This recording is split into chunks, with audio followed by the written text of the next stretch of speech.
저는 일생에 단 한 번 도끼를 품어라 이 책을 리뷰를 하겠습니다. 이분은 저자 권민창 씨가 쓴 거예요. 자기계발이고 리더십 컨설턴트인데요. 이분은 30대 젊은 분이세요. 그런데 20살부터 직업 군인을 시작해서 10년간의 직업 군인 생활을 했었는데 그걸 그만두는 이유가 더 이상의 비전이 보이지 않아서 그래서 2019년 제대를 하고 해외여행 인솔자 준비를 했지만 2020년에 코로나가 터졌잖아요. 그래서 플랜 없이 2년을 힘들게 지하박에서 살았는데 우연한 계기로 부자의 진리를 깨닫고 1년 만에 삶이 놀랍게 변하기 시작했습니다. 1년 만에 어떻게 변할 수 있는지 책에 담아 있는지 궁금해서 보고요. 2022년부터 마인드셋 출판사 대표로 일하고 수많은 베스트셀러를 배출했습니다. 대표작은 잘 살아라 그게 최고의 복수다. 이분의 제목은 좀 과격한 것 같아요. 최고의 복수다. 단 한 번은 도끼를 품어라. 조금 그런 게 있는데 한 번 사는 인생 간절히 후회 없이 살아라 그러는데 저는 도끼 품고 산 기억이 잘 없어서 나중에 후회할 것 같아요. 간절하게 살고 도끼 품어 살지 못해서 그래서 한번 이 책을 읽어보면서 한번 도끼 품어 살아볼까 그런 생각입니다. 그런데 제목은 이렇게 센데 내용은 부드러워요. 그렇게 도끼가 읽고 있지는 않습니다. 여기서 이제 질문을 합니다. 이제부터 책을 읽을 당신에게 질문을 던지고 싶다. 그런 질문을 하는데 당신이 일을 하는 이유는 무엇입니까? 하고 물어요. 저는 아직도 돈을 벌기 위해서 일을 하고요. 지금 삶이 당신이 꿈꿔왔던 삶입니까? 아직은 아닌 것 같고 내일 아침이 오는 것이 기다려집니까? 예, 저는 기다려지긴 해요. 우리 줌마 리딩 클럽도 있고 출근해서 고객 만나고 점심 맛있는 거 먹고 내일 아침이 기다려집니다. 당신이 좋아하는 일은 무엇입니까? 책 읽고 이런 시간 갖는 거. 당신이 좋아하는 일로 얼마나 수익을 내고 싶습니까? 손주 용돈 주고 뭐 여행 가고 싶은 거 가고 아플 때 아무 그거 없이 병원 갈 수 있는 거. 당신은 자신이 좋아하는 일을 사랑할 준비가 되어 있습니까? 제가 좋아하는 일을 찾는 게 참 힘든 것 같아요. 이제 겨우 좀 찾았나 싶은데 그걸 사랑할 준비를 좀 해야겠다는 생각이에요. 여기서 네 개의 단락으로 나눴어요. 일생에 단 한 번은 토끼를 품어라. 본질을 파악하면 방향이 보인다. 굉장히 뭐 진리죠.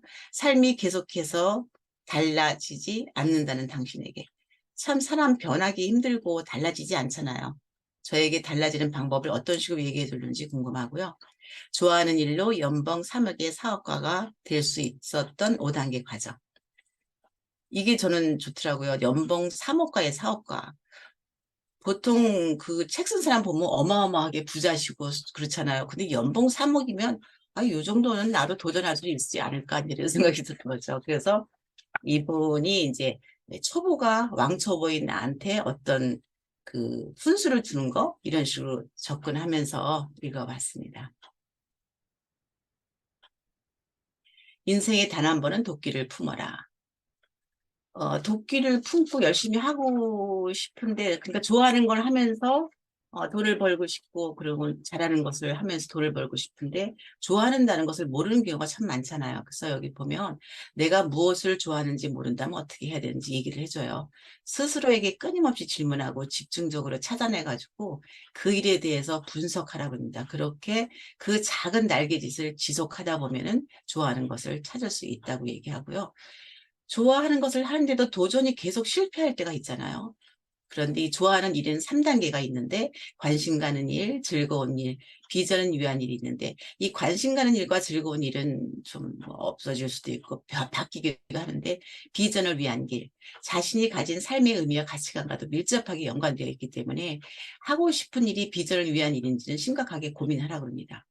내가 좋아하는 비전 있는 일을 찾기 위한 세 가지 분석 툴은 나의 강점, 가치가 무엇인지 알아야 되고 경험의 깨달음을 적용해야 합니다. 또한 비전을 공유하고 달릴 사람하고 함께 해야지 도전이 실패하지 않는다고 그러네요. 제 화면에 막 공유 이런 화면 뜨나요? 아니죠? 잘 보입니다, 깨끗하게. 네네네. 나답게 살면 돈을 못 번다는 착각이 있는데 좋아하는 일의 미래 가능성을 평균 임금으로만 평가하지 말라고 그래요. 정말 좋아한다면 그 비전을 찾고 어떤 식으로든 그 일을 지속하고 발전시킬 수 있는 방법을 고민하라고 합니다. 직업의 안정성은 어디서 나오는 걸까? 안전성을 그 기준으로 삼는 시대는 지났잖아요. 어느 회사의 누군가가 아닌 어떤 일을 하는 사람으로 승부를 내야 되는 거죠. 미래는 앞으로 자신이 무엇을 좋아하고 잘할 수 있는지를 고민하는 사람이 기회를 가져가는 거거든요. 다양한 경험을 통해 좋아하고 잘하는 일을 찾아서 그 일에 전력 투구하면서 평생의 업을 찾으라고 얘기를 합니다. 위험을 무릅쓰지 않는 사람이 가장 위험하다. 실패한 만큼 훨씬 더 경험을 얻고 또 많은 시도로 경험을 해봐야 자신이 좋아하는 일과 잘하는 일을 찾을 수 있잖아요. 그리고 그 일에 대한 전문가가 될 수 있죠. 위험을 무릅써야 되는 건 굉장히 중요한 것 같아요. 자기 개발을 계속해야 되는 이유는 예를 들면 꾸준히 하면 되겠지 하면서 막연하게 SNS에 뛰어드는 거는 수영을 배우지 않고 물속에 가만히 있으면서 헤엄 잘 취하시겠지 하고 수심 깊은 곳에 뛰어드는 것과 다름이 없다고 그래요. 본인의 커리어를 좀 더 브랜딩하고 전문가가 되려면 어떤 콘텐츠가 노출이 잘 되고 반응이 좋은지 벤치마킹하고 끊임없이 개발해야 됩니다.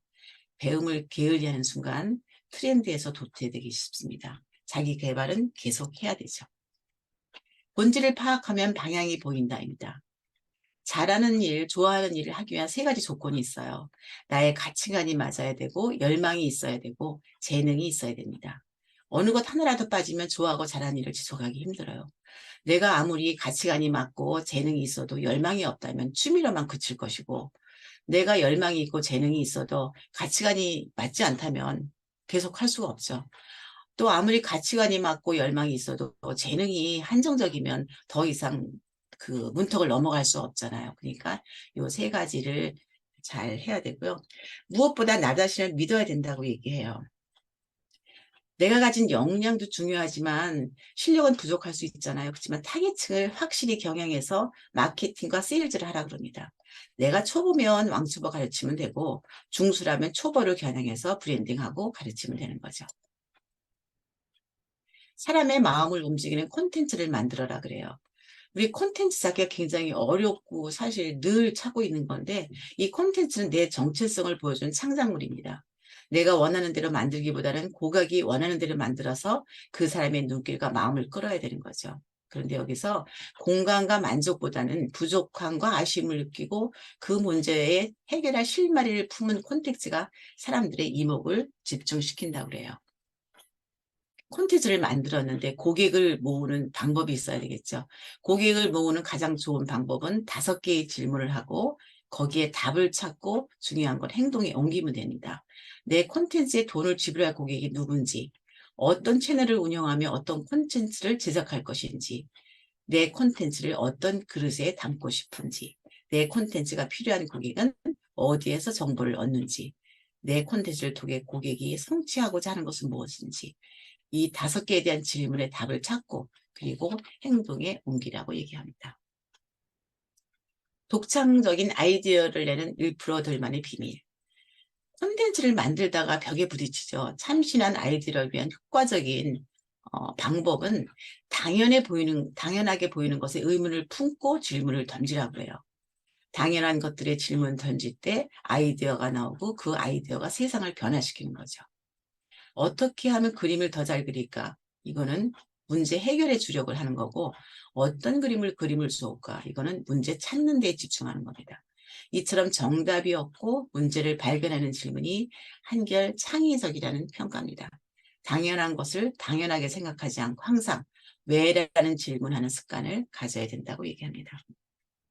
자, 콘텐츠를 만들었는데 그걸 차별화해야 되겠죠. 차별화의 목적은 더 나은 고객을 제공해서 더 많은 고객을 확보하는 데가 있어요. 그러기 위해선 첫째, 우선 자주 눈에 띄어야 됩니다. 많이 보았다는 이유만으로도 호감도가 높아져요. 제프리 페퍼는 그 권력의 기술에서 기억된다는 말과 선택된다는 말은 동의어라고 얘기했습니다.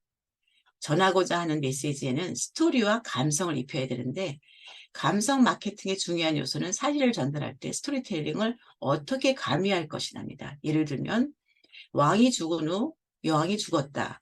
그거라보다는 스토리텔링을 입혀서 왕이 죽었고 여왕은 그 슬픔을 이기지 못한 듯 따라 죽었다. 훨씬 더 감성적으로 다가오잖아요. 상품의 기능이나 효용을 알리는 것보다는 그 상품에 대한 스토리텔링으로 고객의 감성을 자극하라고 합니다.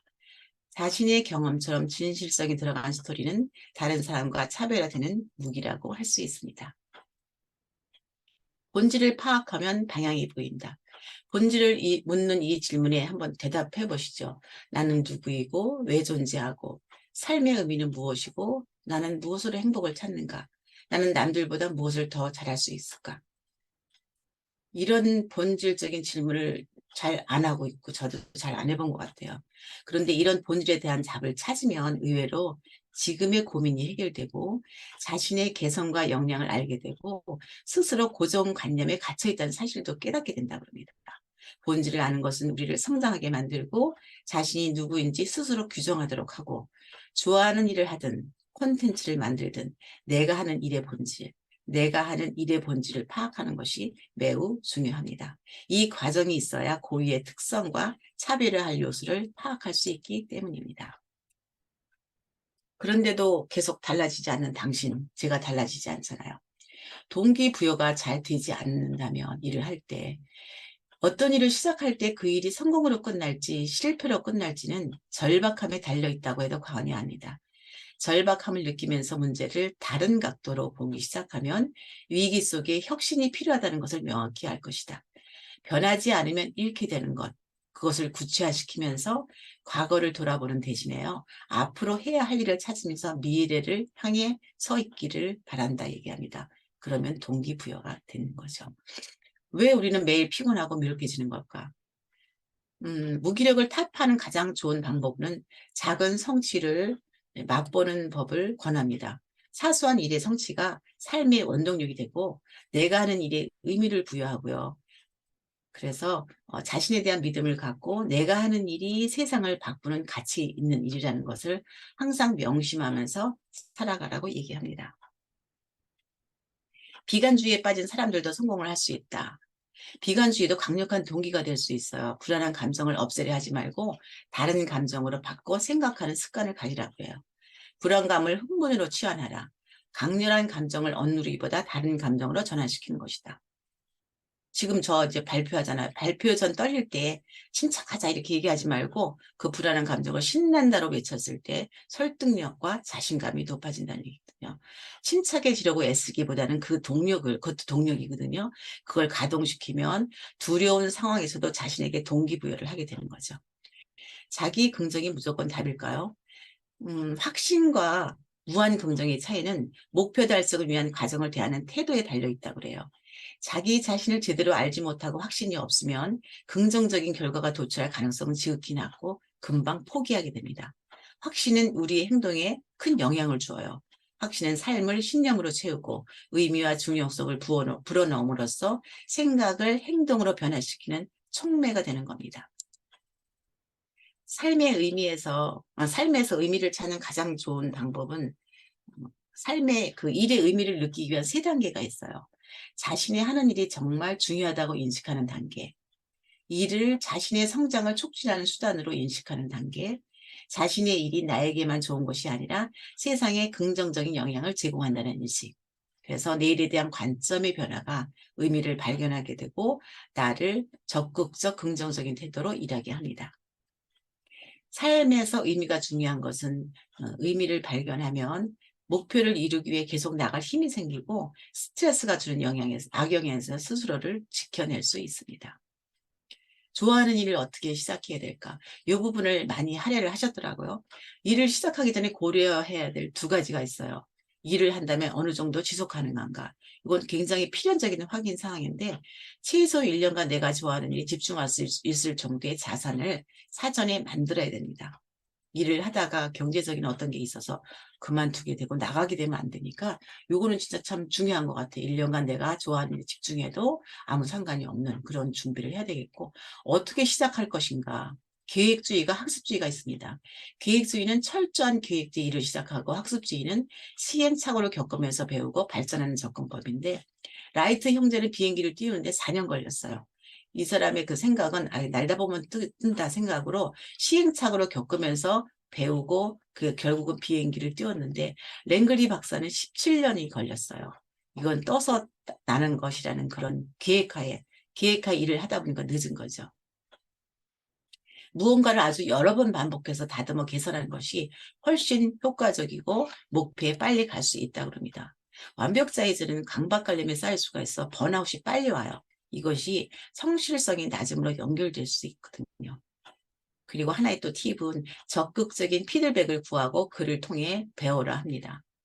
적절한 빈도의 반복된 피드백은 개인의 변화를 추구할 수 있어요. 우리는 시도하고 그에 따른 피드백을 적극적으로 요청해서 받아들이며 나아가는 것. 이것이 우리가 할 수 있는 최선의 방법이라고 생각합니다. 타인의 시선이 두렵다는 당신. 우리는 시선을 굉장히 많이 인식하잖아요. 우선 자신의 환경을 적극적으로 바꿔야 됩니다. 개인의 의지보다 환경적 요인이 압도적으로 삶에 영향을 미치거든요. 약한 고리에 강한 힘. 이 말도 굉장히 전 좋게 다가왔는데 긴밀하고 오래된 관계보다는 우리 삶에서 긍정적인 영향을 주는 건 다소 느슨한 관계랍니다. 두 번째, 비교하지 않는 습관. 나의 만족감이 우선 바탕이 돼야 되니까 나의 만족감을 저하시키는 비교하는 거는 그런 건 하지 말라는 비교하지 않는 연습이 필요하다고 얘기해요. 요 두 가지 사항만 지키더라도 타인의 시선에서 자유로워질 수 있고 하고 싶은 일에 더 집중할 수 있다고 합니다. 스펙에 의지하지 말고 자기 자신에게 의지하라. 우리 대학 졸업장을 받기 위해서 4년의 시간을 들이고 약 1억 원의 돈을 소비하는데 이 학생들은 결국 사회에 나오면서 세상에 대한 두려움을 느끼고 자신에 대한 의심이 생깁니다. 자기 주도성 없는 교육으로 개인의 삶이 불행해진 거거든요. 행복지수, 세계 행복지수 1위. 직업에 귀천이 없는 나라 덴마크의 교육은 초등학교 때부터 나는 누구이고 나는 무엇을 원하고 나는 무엇을 잘하는가 이러한 자신의 정체성을 묻는 질문을 한다고 합니다. 그러니까 나는 무엇을 내가 원하는 것, 내가 잘하는 것, 내가 누구인지를 알면서 직업을 선택했는데 그 직업에 귀천이 있을 수가 없겠죠. 우리 모두 대학에 의지하는 것이 아니라 자기 자신에 의지하면서 나아가는 삶을 살아야겠습니다. 당신의 소비 패턴을 바꿔야 하는 이유가 있는데 소비 패턴은 소유물을 사는 소비, 물질 구매, 경험을 사는 소비, 경험 구매가 있어요. 경험 구매가 행복에 더 영향을 미치는 이유는 상대방과의 비교를 불러일으키지 않습니다. 프랑스에 갔다 온 그 느낌이 누구랑 비교해서 내가 더 나쁘고 이런 건 없잖아요. 경험은 사람들의 정체성 형성에 긴밀하게 기여하고 삶이 풍성해지고 그 사람만의 개성이 다듬어집니다. 그리고 경험 구매를 통해서 타인과 유대감을 쌓을 수 있는 계기를 더 많이 가질 수 있죠. 최근 1년간 여러분이 소비한 그 경험의 목록을 한번 살펴보시기 바랍니다. 경제적 상황이 나아졌으면서 여전히 불행하다고 생각하면 그 경험 구매를 안 하고 소유를 누리는 데 집중한 게 아닐까 생각합니다. 좋아하는 일로 3억 연봉의 사업가를 될 수 있었던 5단계 과정. 굉장히 기대가 많았는데 별건 없었어요. 그래서 마지막에 그 책의 날개 밖에 보면 적혀 있는 게 이게 막 좋아서 한번 읽어봅니다. 적당이라는 단어를 인생에서 지우고 간절하고 절박하게 성공을 갈구하라. 안정적이라는 단어에 매몰되지 말고 어떻게 끊임없이 발전할 수 있을지 고민하라. 안정은 도태를 불러오고 적당히는 나태함을 불러옵니다. 이상입니다. 감사합니다.